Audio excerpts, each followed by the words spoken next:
Good evening সবাইকে।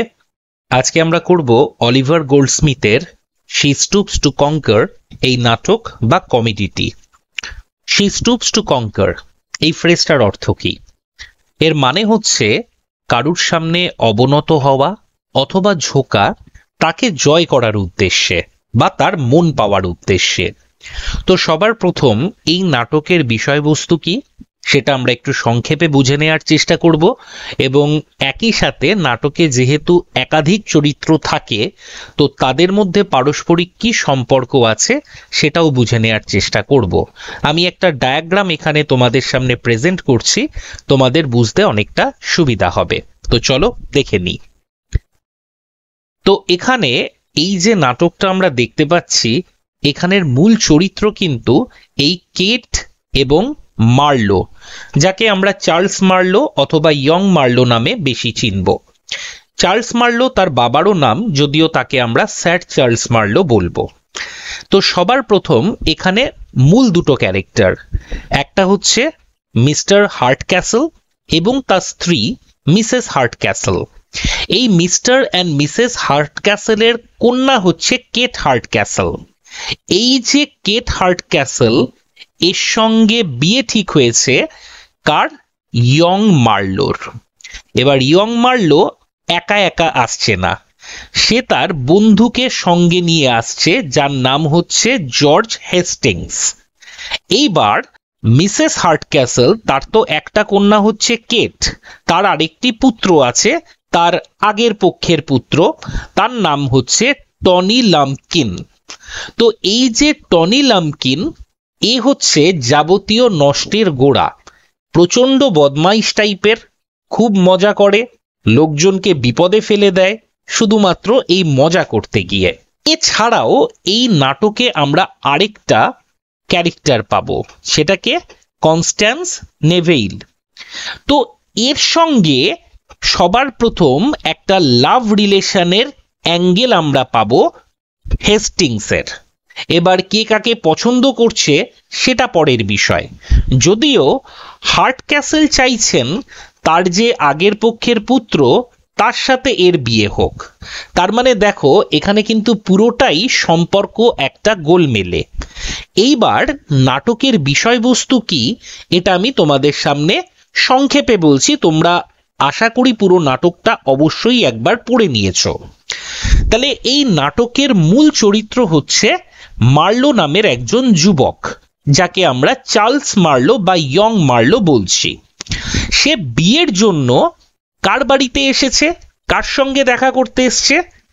সেটা হচ্ছে এই কেট, অর্থাৎ বিবাহের জন্য ইয়ং মার্লো কেট হার্টক্যাসল নামের একটা মেয়েকে দেখতে যাচ্ছে। কিন্তু মজার বিষয় হচ্ছে এই মার্লো খুব লাজুক স্বভাবের, কিন্তু সব ক্ষেত্রে সে কিন্তু লাজুক নয়। উচ্চবিত্ত মেয়েদের সামনে সে যথেষ্ট লাজুক, কিন্তু যখন সে কোনো মধ্যবিত্ত বা নিম্নবিত্ত মেয়ের সামনে যাচ্ছে, তার কনফিডেন্সটা না একেবারে গগনচুম্বী হয়ে যাচ্ছে, অর্থাৎ ডুয়েল পার্সোনালিটি।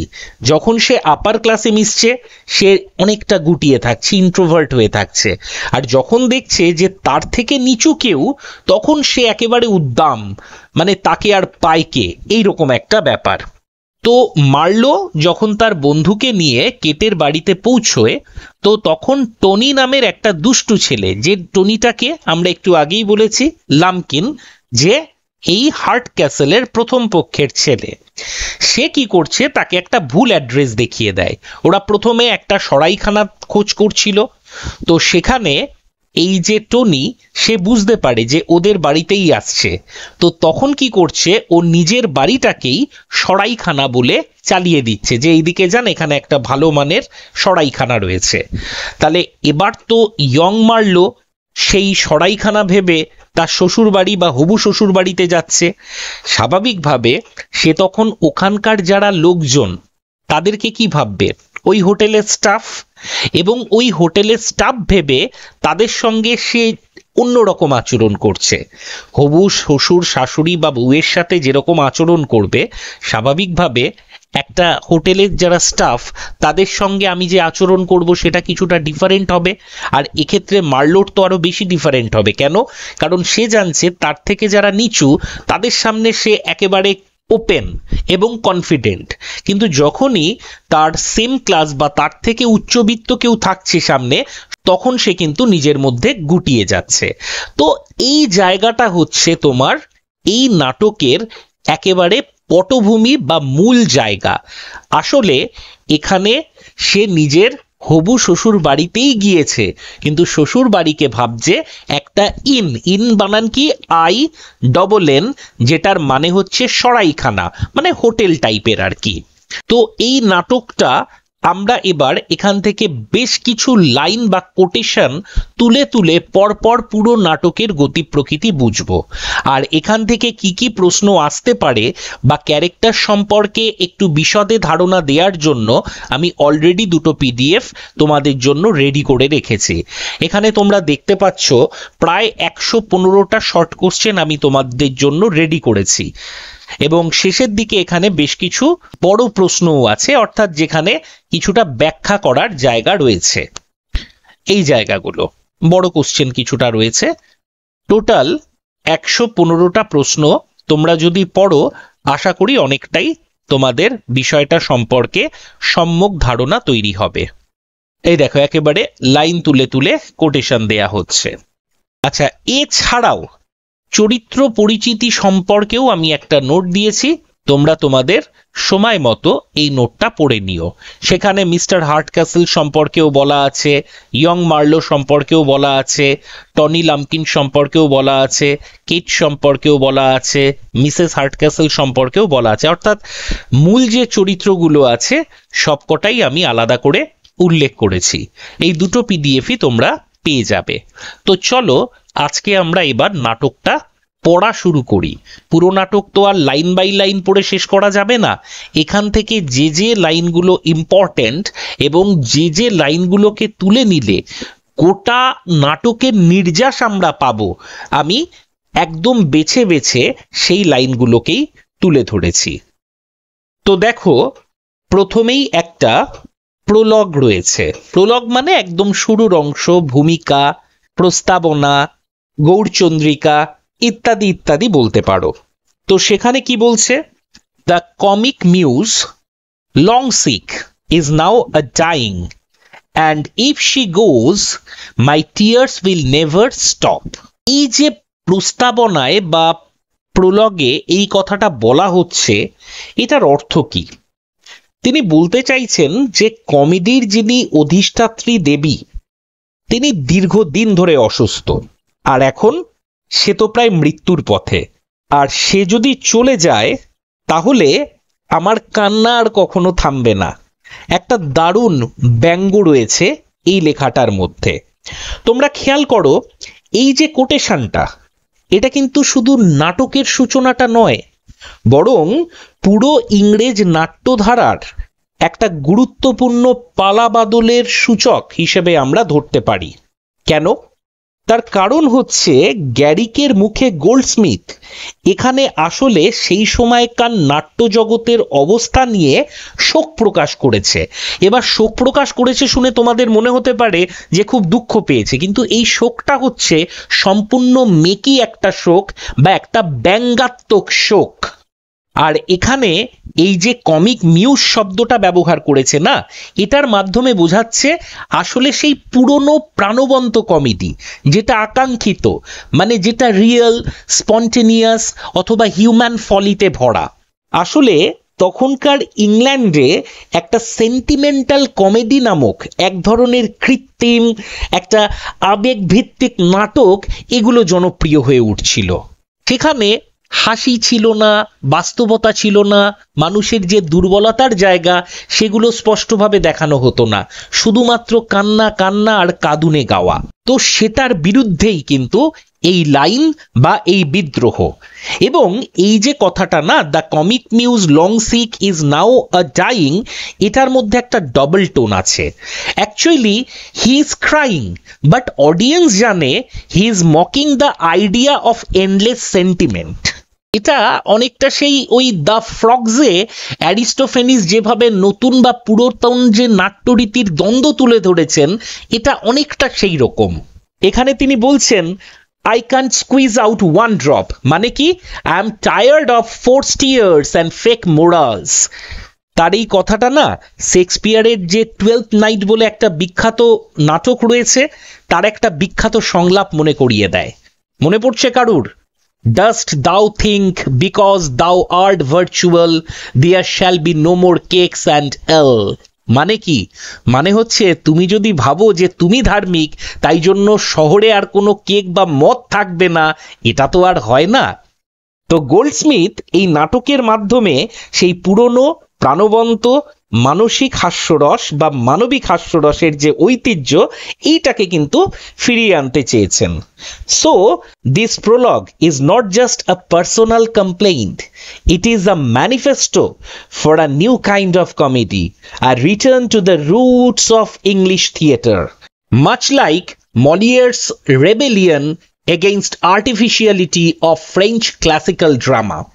এখানে নাট্যকার দর্শকদের প্রতিশ্রুতি দিচ্ছেন I will make you laugh, not weep. I will show you real people, real mistakes and real joy।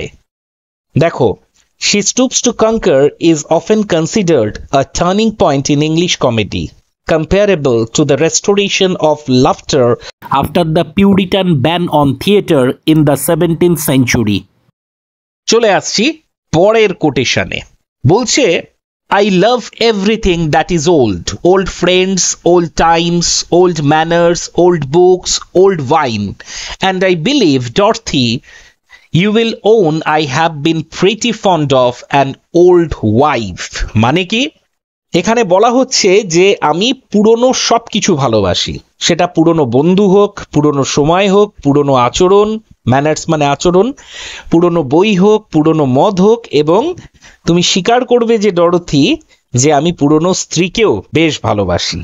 এবার একটু ভেবে দেখো, এখানে মিস্টার হার্টক্যাসেলের এই যে সংলাপ, এটা কিন্তু শুধুমাত্র ব্যক্তিগত পছন্দের বহিঃপ্রকাশ নয়, বরং সমগ্র সমাজ এবং সংস্কৃতির পরিবর্তনের একটা গভীর প্রতিচ্ছবি বলা যেতে পারে। He is a voice of tradition, stability and the wisdom of experience. Actually তখনকার ইংল্যান্ডে ইন্ডাস্ট্রিয়াল রেভলিউশন, নগরায়ন, আবার সামাজিক পরিবর্তনের ঢেউ ওখানকার যে গ্রাম জীবন বা গ্রামের যে শান্ত জীবন সেটাকে চ্যালেঞ্জ করছিল। হার্টক্যাসেলের old friends, old times, old manners, এই যে নস্টালজিয়া, এটা আসলে একটা হারিয়ে যাওয়া নিরাপত্তা অথবা সাদামাটা আনন্দ অথবা একটা আন্তরিক সম্পর্কের প্রতি যে আকুলতা, এটাকে ব্যক্ত করে। এই একই রকম ঘটনা আমরা পাচ্ছি প্রাইড অ্যান্ড প্রেজুডিসে। কার লেখা? Jane Austen. সেখানে দেখবে মিস্টার বেনেট, যিনি পুরনো মূল্যবোধ ধরে রাখতে চাইছেন কিন্তু নতুন প্রজন্মের কাছে চাপে পড়ে যাচ্ছেন। হার্টক্যাসেলের এই যে সংলাপ, এটা কিন্তু স্যামুয়েল জনসনের সেই বিখ্যাত উক্তিটার কথাও মনে করিয়ে দেয়, সবাই শুনেছ, what ever is good is always old. কি দারুণ কথা! যা কিছু ভালো সবই হচ্ছে কি পুরনো। তবে এখানে একটা জিনিস তোমাদের বুঝতে হবে যে গোল্ডস্মিথ কিন্তু শুধু পুরনোকে গৌরবান্বিত করছেন এমনটা না, তিনি একই সাথে এই নস্টালজিয়ার মধ্যেও যে এক ধরনের সীমাবদ্ধতা এবং পরিবর্তনের ভয় আছে সেটাও কিন্তু বোঝাচ্ছেন। অন্যদিকে মিসেস হার্টক্যাসেলের শহুরে আধুনিকতা, ফ্যাশন আর বাহ্যিক চাকচিক্যের প্রতি যে আকর্ষণ, এটা নাটকের হাস্যরসের একটা উৎস মানছি, কিন্তু এর মধ্যেও কিন্তু আসলে সমাজের পরিবর্তন এবং দ্বন্দ্বের একটা বার্তা রয়েছে। এই যে নতুন আর পুরনোর দ্বন্দ্ব, এটা কি নতুন কিছু নাকি সাহিত্যে? বাংলা সাহিত্যেও আছে, ইংরাজি সাহিত্যে ভুড়ি ভুড়ি আছে। বাংলা সাহিত্যে আমি তো বলতে পারি হাসুলিবাকের উপকথার কথা। তো সেখানে দেখবে বনমালী বা বনোয়ারি এবং করালি নামের দুটো চরিত্র ছিল, যাদের মধ্যে এই ওল্ড ভার্সেস নিউ এই দ্বন্দ্বটা চলছিল। সো তুমি যদি তুর্গেনেভের ফাদার্স অ্যান্ড সন্স এই পিসটাও পড়ো, তাহলেও দেখবে একটা জেনারেশন গ্যাপ গল্পের চালিকা শক্তি হিসেবে কাজ করেছে। হার্টক্যাসেলের সংলাপ আমাদেরকে শেখায় যে ট্র্যাডিশন মানে কিন্তু শুধু অতীতের গৌরব নয়, এটা একটা নিরাপত্তা, আত্মপরিচয়, কখনো কখনো এটা পরিবর্তনের ভয়ও বটে। গোল্ডস্মিথের শ্রেষ্ঠত্ব কোথায় জানো? He makes us love at this conflict but also reflect on what is truly valuable in our own lives। মানে আমাদের এই কনফ্লিক্টেও সে হাসতে বাধ্য করেছে, কিন্তু সেখানেই থেমে থাকেননি, আমাদের জীবনে কোনটা ভ্যালুয়েবল বা প্রয়োজনীয় এটাও কিন্তু বুঝিয়ে দিয়েছেন। চলে আসি পরের কোটেশনে। বলছে, as for disappointing them I should not so much mind, but I can't abide to disappoint myself। Tony লাম্পকিনের উক্তি। বলতে চাইছে যে আমি ওদের হতাশ করা নিয়ে আমার খুব একটা মাথা ব্যথা নেই, কিন্তু আমি নিজেকে হতাশ করতে পারবো না, মানে ডুয়েল পার্সোনালিটি। এটা এই যে সংলাপটা না, এটা আসলে টনি লাম্পকিনের চরিত্রের আসল স্বভাবটাকে তুলে ধরছে। এখানে টনি নিজের আনন্দ, স্বাধীনতা, মজা এগুলো ছাড়া আর কিছু নিয়েই মাথা ঘামায় না। ওর মধ্যে একটা ট্রিকস্টারের যেসব গুণ থাকা দরকার সব কিছুই রয়েছে। এরকম চরিত্র আমরা কিন্তু শেক্সপিয়ারের পাক অথবা নর্স পুরাণের লোকির মধ্যেও খুঁজে পাবো। আসলে এই যে ছেলেটা না, এ নিজের প্লেজার প্রিন্সিপালে চলে, মানে wants fun, freedom and refuse to be controlled by parental authority or social expectation, whatever। তার এই যে কথাবার্তা বা তার এই যে সংলাপ, এর মধ্যে না একটা ইউথফুল ইন্ডিভিজুয়ালিজম রয়েছে। এই জিনিসটা যদিও আমরা বাইরনের চাইল্ড হ্যারল্ড অথবা ফিল্ডিংয়ের টম জোন্সের মধ্যেও দেখতে পাই, তাদের সাহিত্যেও দেখতে পাই, তবে এই যে লাম্পকিনের বিদ্রোহ, এটা কিন্তু শুধু নিছক যে হাস্যরসের জন্য সেটা মনে হয় না। এটা না সমাজের অ্যাকচুয়ালি যেটা রিজিড রুলস, অ্যারেঞ্জড ম্যারেজ আর পারিবারিক যে কর্তৃত্ব, এটার বিরুদ্ধে একটা মকারি বা বিদ্রুপ বলতে পারো। His attitude drives the central confusion of the plot. By sending Marlowe and Hastings to Hardcastle's house as if it were an inn, he creates the mystery of the night. এবং তার এই সিদ্ধান্ত বা বলা ভালো তার এই কৌতুক, এখান থেকেই কিন্তু যাবতীয় বিভ্রান্তির জন্ম নিচ্ছে। কারণ সে যদি ওই বাড়িটাকে সরাইখানা বলে না চালাতো তাহলে এত কনফিউশন হতোই না। তবে এর মধ্যেও একটা গুরুত্বপূর্ণ বার্তা রয়েছে, সেটা কি? True comedy exposes the absurdity of authority and the unpredictability of youth. এটা না অনেকটা সেই দ্য ইম্পর্টেন্স অফ বিং অনেস্টের সেই অস্কার ওয়াইল্ডের আলজারননের মতো, যে কনভেনশনটা ভেঙে নিজের আনন্দে বাঁচতে চায়। তো অনেকের মনে হতে পারে যে এই চরিত্রটা কেবলমাত্র কমিক রিলিফ, সেটা কিন্তু নয়। ও আসলে ক্যাওস আর চেঞ্জের এক শক্তি, reminding us that laughter often comes from the change to order and the refusal to be disappointed by anyone but own self. চলে আসি পরের পয়েন্টে। বলছে কি, you have lost your way, you won't reach mister Hardcastle's house this night. I believe it's a damn long, dark, boggy, dirty, dangerous way। মানে কি? মানে বলতে চাইছে যে তোমরা পথ হারিয়েছো, যে আজকে রাতে তোমরা আর হার্টক্যাসেলের বাড়ি পৌঁছতে পারবে না। এটা খুব দীর্ঘ একটা পথ, যেটা অন্ধকার, বগি মানে কাদাময়, নোংরা এবং একই সঙ্গে ডেঞ্জারাস বা বিপজ্জনক একটা রাস্তা। ভালো করে শোনো, এই অংশ থেকেই কিন্তু তোমার নাটকের কমেডির আসল শুরু। টনি লাম্পকিন খুব চালাকির সাথে মার্লো আর হেস্টিংসকে এমনভাবে ঘেঁটে দেয় যেন ওরা ভাবে ওরা সত্যি পথ হারিয়ে ফেলেছে, অথচ বাস্তবে টনির কথায় বিভ্রান্ত হয়ে ওরা কিন্তু হার্টক্যাসেলের বাড়িতেই পৌঁছয়, কিন্তু হার্টক্যাসেলের বাড়িকেই ভাবে সরাইখানা এবং ওখানকার যারা মেম্বার তাদেরকে ভাবে ওখানকার কর্মচারী। এখানে গোল্ডস্মিথ আমাদের দেখাচ্ছেন how a simple lie can turn the whole situation upside down. Look how funny it is that a small joke can create a big confusion.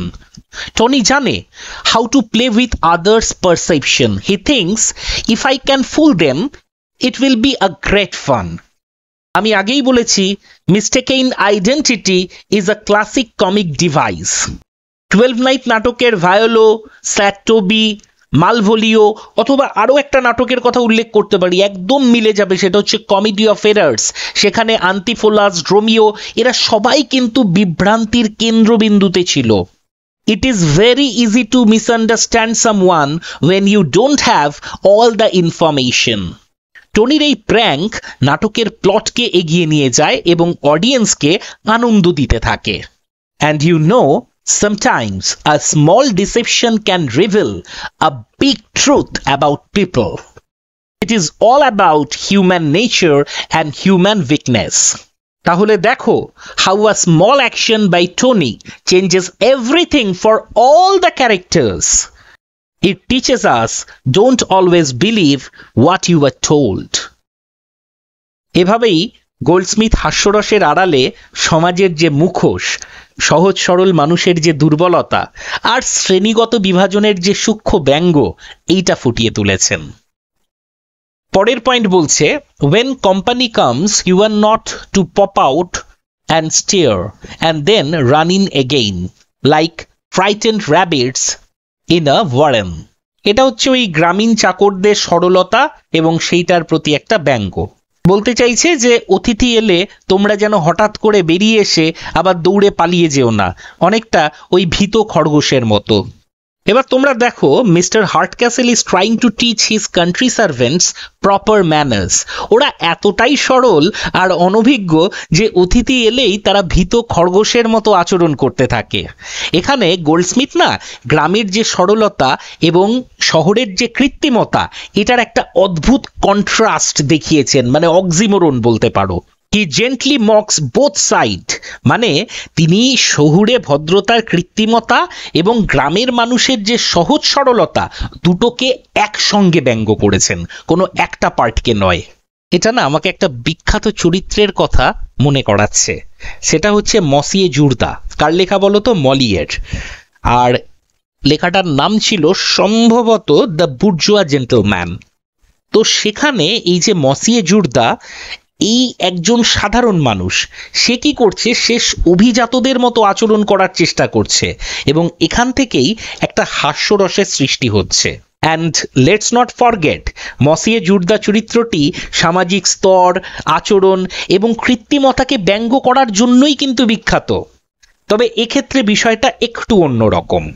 The servant's confusion is funny but also touching at the same time. তার মানে তোমাদেরকে বুঝতে হবে real satisfaction is not just about manners but about understanding people. চলে আসি পরের কোটেশনের বিশ্লেষণে।